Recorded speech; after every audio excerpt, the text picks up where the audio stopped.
মানবাধিকার, সমাজসেবা ও নিজ পেশায় বিশেষ অবদানের স্বীকৃতিস্বরূপ মর্যাদাপূর্ণ গ্লোবাল এক্সিলেন্স অ্যাওয়ার্ড ২০২৬ পেয়েছেন প্রবাসী সাংবাদিক গোলাম মাওলা হাজারী।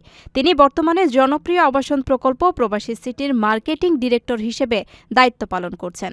দীর্ঘদিন ধরে সাংবাদিকতায় তার অবদানের স্বীকৃতিস্বরূপ এমন সম্মাননা পেলেন ৭১ টিভির এই সাংবাদিক।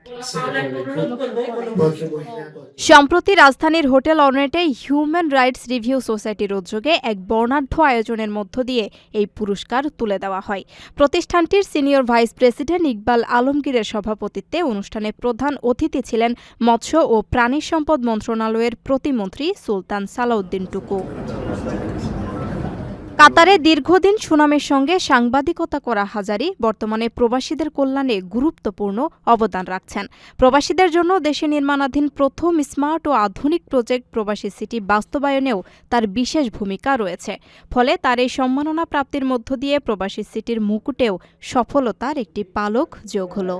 ১.৫ কোটি প্রবাসী সুখ-দুঃখ, হাসি-কান্না, ব্যথা-বেদনা সম্ভাবনায় কাজ করি। আজকে এই আমার সম্মাননা আমি ১.৫ কোটি প্রবাসী এবং আমার প্রবাসী সংবাদকর্মী ভাইদের জন্য উৎসর্গ করলাম।